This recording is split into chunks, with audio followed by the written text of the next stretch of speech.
นะแต้มแรกวันนี้เป็นกระสูบนะครับ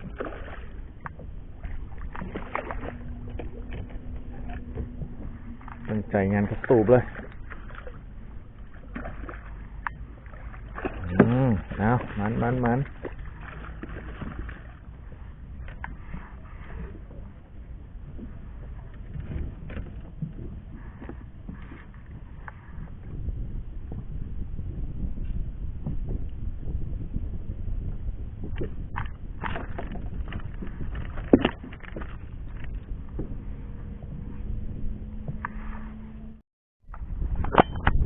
นี้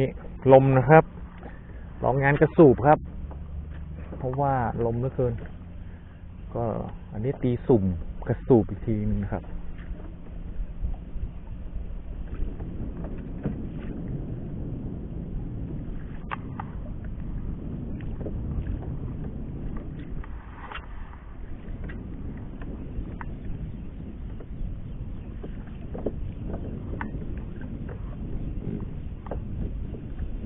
อุ้ยโดนจริงครับโอ้โห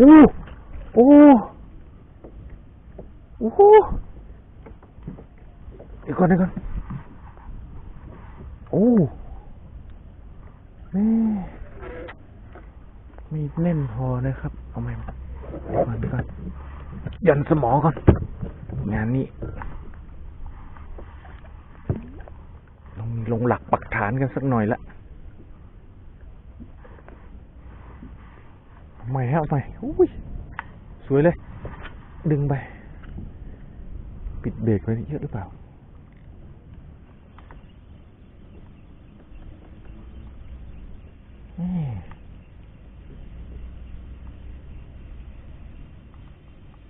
บังคับเข้าไม่มาครับ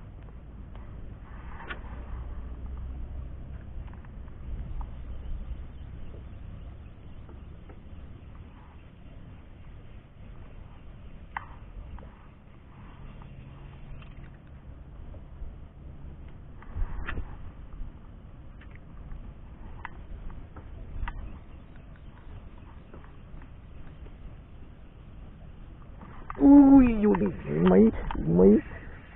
เขานี้อยู่นี่ครับติดอยู่ต้องปล่อยเบรกหน่อยติดนิดเดียวใส่สวยนะครับนี่ใส่สวยเลยอยู่นี่หลุดเลยนะครับหลุดเลยติดปั๊บเดียวครับหลุด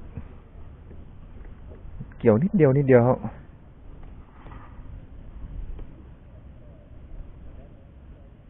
กินปลั๊กกันนะครับพอได้นะฮะบางวันก็กัดบางวันก็ไม่กัดบางวันจิบดีขึ้นฝูงดีแต่ไม่เอาเลยก็มีครับนี่สวยนะครับโอ้ยเจ็บโอ้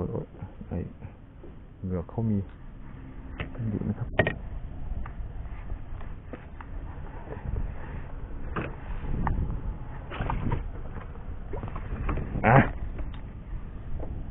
ปั่นจะสูบครูแถวนี้แหละลองดู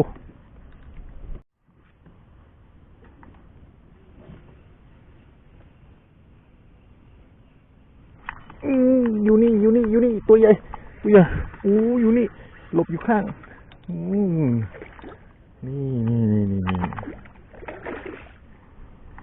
หลบอยู่ข้างนี่พอดีสวย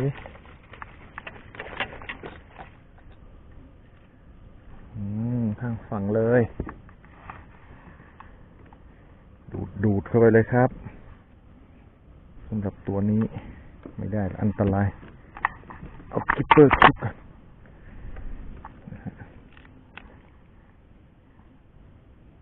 ดูดเต็มปากจะทำไงโดนเหงือกฉันดันจะขังเธอเป็นด้วยไปปล่อยบ่อที่บ้าน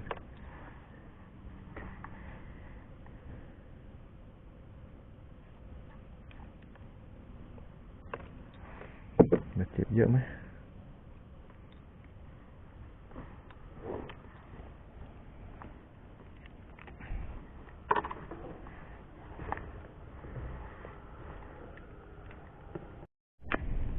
เมื่อกี้ตามมาถึงตรงนี้เลยนะฮะอยู่ไหมอยู่นี่นี่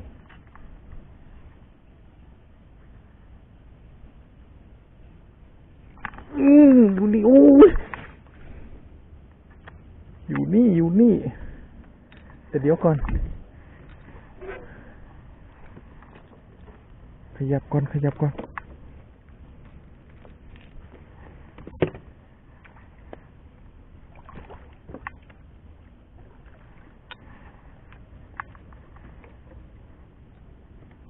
ก่อนที่มันจะเข็ดโอ้ยก่อนนั่นโอ้2 ตัวหลุดทำไมมันหลุดอ่ะ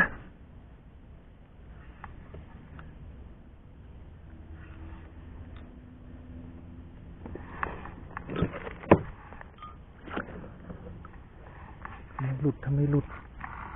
อย่างนี้ไม่ดีเลย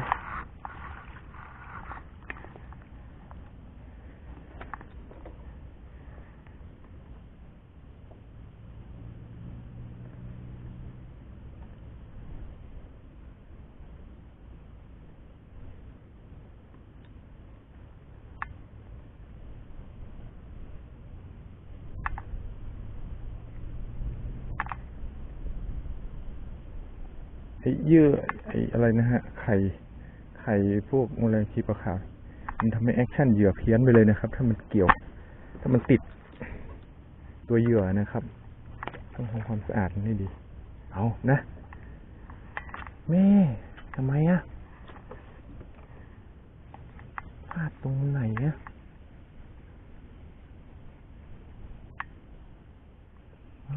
หายเลย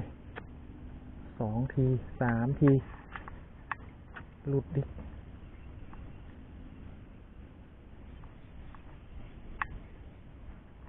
นะจำเหยื่อได้แล้วเปลี่ยน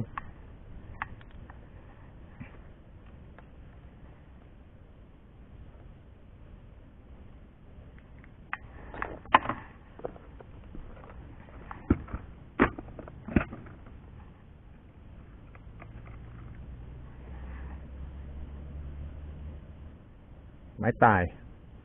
พิฆาตกระสูบชุดที่ 1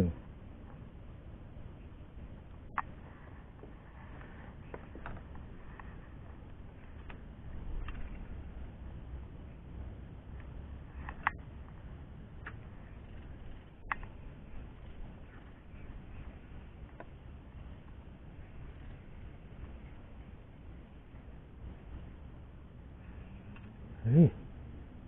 จริงถ้าอยู่ต้องโดนนะ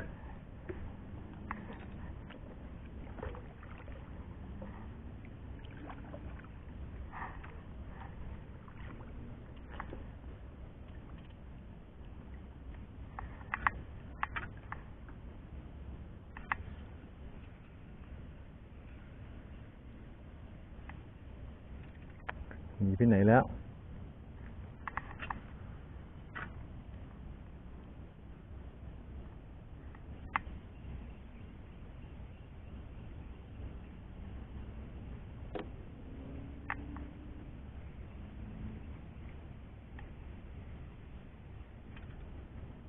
เฮ้ยอุตส่าห์เจอฝูงเชียว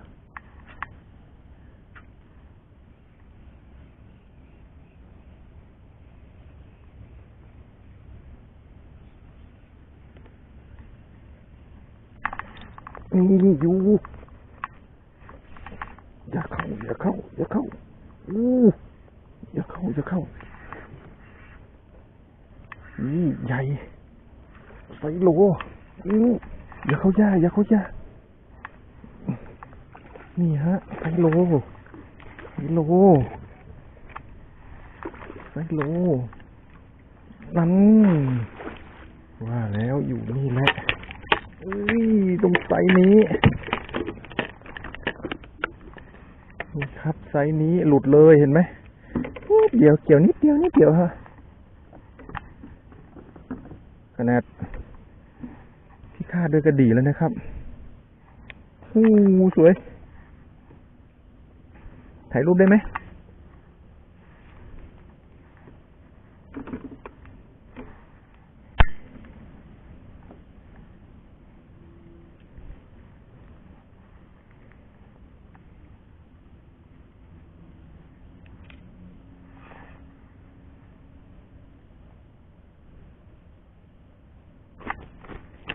โอ้ยโอ้ยโอ้ยอย่าเพิ่ง